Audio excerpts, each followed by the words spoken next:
his time,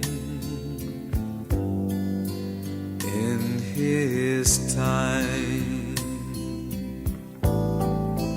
he makes all things beautiful. Dzina la Atate ndi la Mwana ndi la Mzimu Woyera. Amen. Ndi kulandirini abale ndi alongo pano pa Tiyankhuleni Ambuye lero pa 13 Novemba chaka cha 2021 ndi loweruka la Mulungu wa 32 pa chaka. Pali mafunso awiri amene tonsefe tikuyenera tilingalire ndi kuyankha tsiku la lero. Funso loyamba, kodi mwana wa munthu akamadzabwera pansi pano adzapeza chikhulupiriro? Funso limenelo titha kulithyola kuti kodi mwana wa munthu, kodi Ambuye Yesu akamadzabwera inu ndi ine adzatipeza tilibe okhulupirira? Funso lachiwiri lonena kuti kodi Mulungu angalephere kuweruza kuwachitira chifundo anthu amene amamudandaulira usana ndi usiku? Mawu athu oyamba tsiku la lero akuchokera m'buku la Luntha, mutu wa 18 ndi 14 kulekeza 16, kudzawerenganso mutu wa 19 ndi 6 kulekeza 9. Amene akutiwerengera ndi Mayi Salome Gama kuchokera ku Phalombe Parish, Blantyre Diocese. Ndipo mthenga wabwino ndi monga adalembera Luka Oyera, mutu wa 1 kulekeza 8. Mawu oyamba.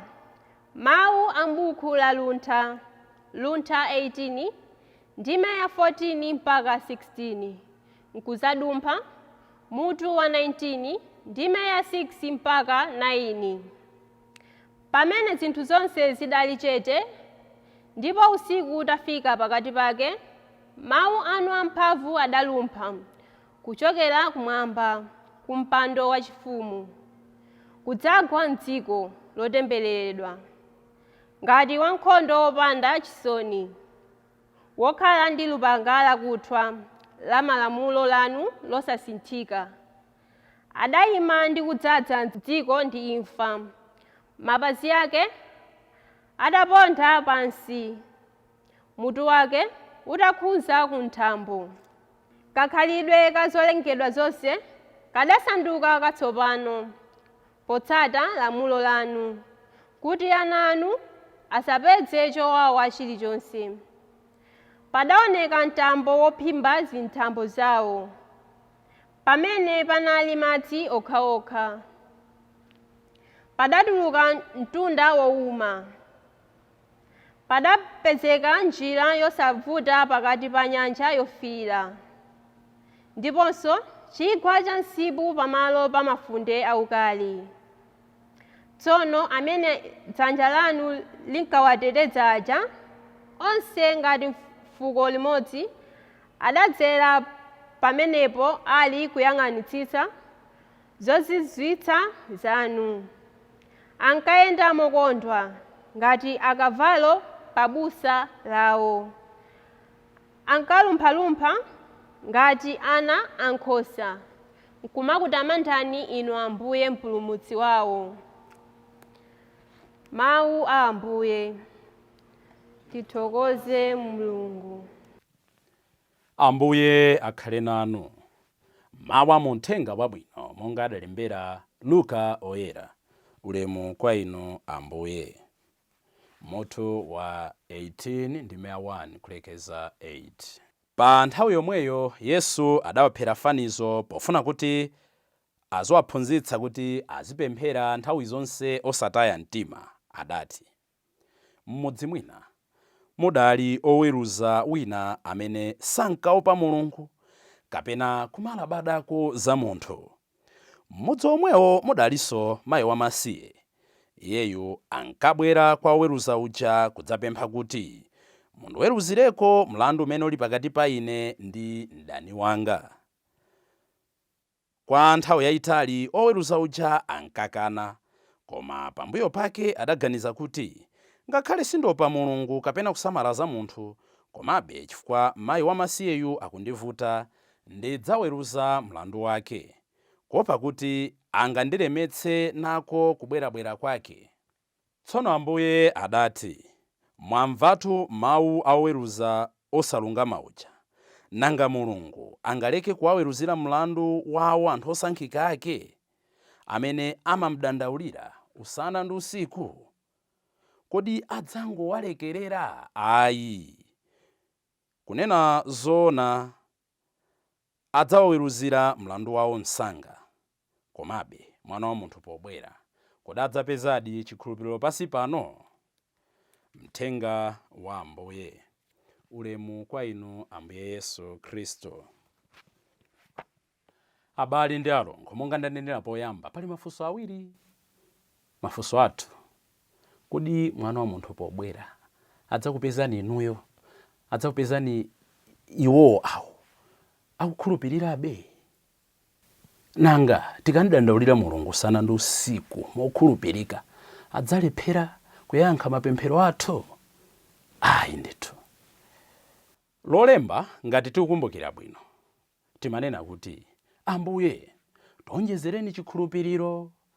Down the line, lero loweruka, tikunena kuti Ambuye tithandizeni kukhala anthu opemphera nthawi zonse. Ambuye akutionetsa kuti tingamapemphere motani. Pray unceasingly. Kukamba zoona, aliyense mwa inu, kodi chikhulupiriro chanu mwa Mulungu nchotani? Ndipo mmene mmamuonera Mulungu, honestly, sincerely and calmly, Mulungu timantenga kuti ndi ndani? Picture, perception ya Mulungu mmoyo mwathu ndi yotani? Kutengera pa nyengo zimene tikudutsa, titobwera ndi mayankho osiyanasiyana. Chikhulupiriro chathu chimatiuza kuti Mulungu ndi wokonda, osamala. Koma mwina imakwana nthawi, potengera ndi zimene tikukhalamo, timanena kuti Mulungu sakulabada, kodi Mulungu mwatiwala, Mulungu tiyang'aneni, kodi Mulungu simukumva? Mpomveka ndithu. Koma Ambuye Yesu lero afuna ationetse who really God is a just and loving Father, caring Father. Ndipo akutipatsa chitsanzo cha oweruza amene mayi wamasiye anapita kukandandaulira pafupi. Tikumbukire kuti pakati pa Israeli panali gulu lina la anthu limene limatengedwa kuti ndi ake, special ake a Mulungu, amene akandandaulira munthu amenera kuti awathandize pompopompo. Nanji oweruza, judge, lawyer, amenera kuti pogwira ntchito ya Mulungu awathandize pompopompo. Ndanali ana amasiye, akazi amasiye, komanso anthu amene ndi alendo, strangers. These were called the Anoim of Yahweh. Ndipo dzina la mayi wamasiye mu Chigriki chake ndi kuti the silent one, amenera kuti pompopompo amve munthu amene alibe liwu. Koma tikuona kuti munthuyu anali owuma mtima. Koma ngakhale nkuuma mtima kwake anamchitira chifundo kuti mwina angondichoka munthuyu.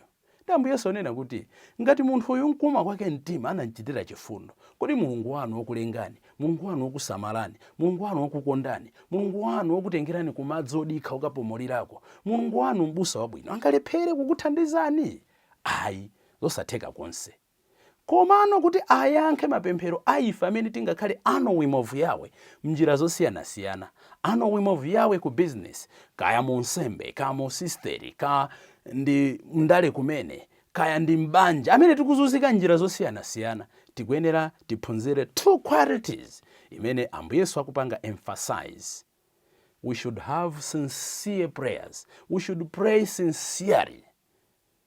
Kupita pamaso mujana chitira Jacobo, monga mmene tilili ambiri timafuna tizibisa pamaso pa Mulungu. We should pretend. We want to pretend before God, presenting ourselves favorably. Ayi, tizipanga present the way we are.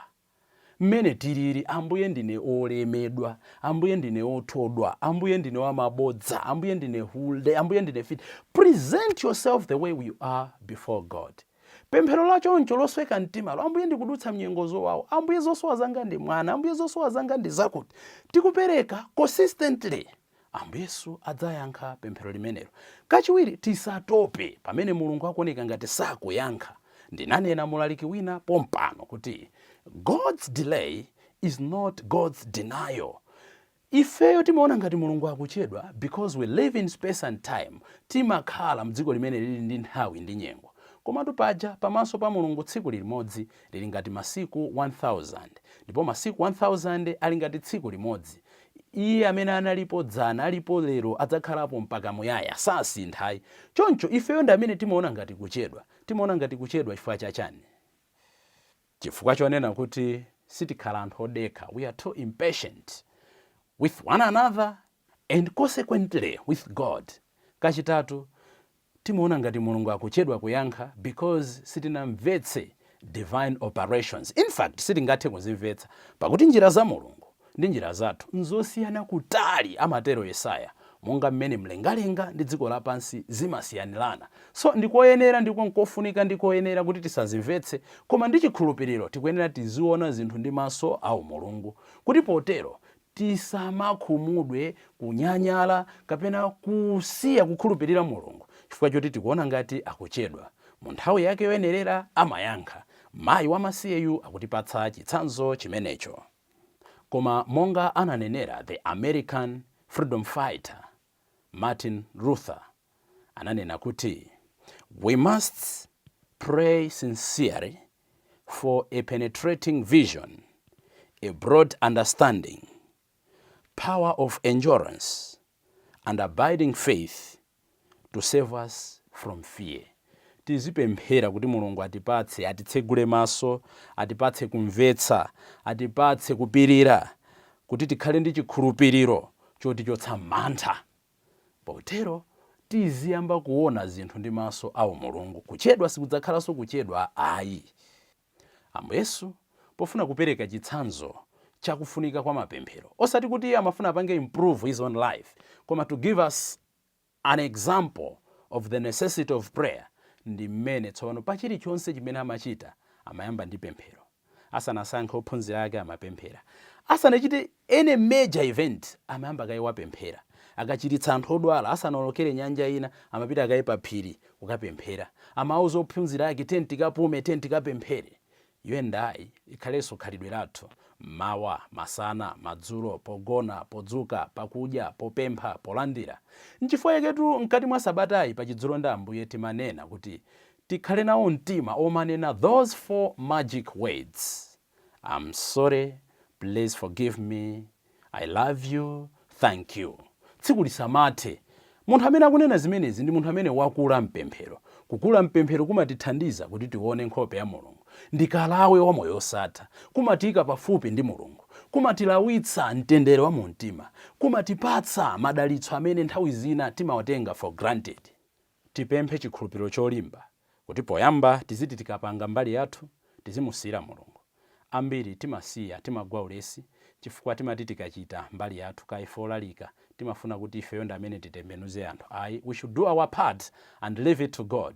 Chimodzimodzi wina aliyense kandi makolo alileni ana mofunikira moyenerera, koma makulidwe yawo, makhalidwe yawo musireni Mulungu. Chachiwiri tikusokeredi chikhulupiriro chimene Ambuye Yesu akutipempha kuti tizitha kuona kuti yes, si ansala yokha mmoyo uno, no, ndi ansalanso. Kachitatu tapempha Ambuye potipatsa mtima onena kuti pamene tikupemphera kuti atidalitse ife, azidalitsanso ena. Ambiri timati tikamapemphera mchikhulupirocho timafuna God should bless us and curse others. No way. Tapempha Ambuye tsiku la lero pamene akutifunsa kuti kodi iye pobwera adzapeza chikhulupiriro mwa ine, adzapeza chikhulupiriro mwa inu. Aliyense ataona mmene moyo wake uliri, awayankha Ambuye potengera ndi mmene akhalire madzulo ano komanso sabata ikubwerayi. Ambuye tithandizeni kumakukhulupirirani kuti mudzatipeze tili tcheru, tili anthu achikhulupiriro. M'dzina la Atate ndi la Mwana ndi la Mzimu Woyera. Amen. My life to you I bring. May each song I have to sing be to you.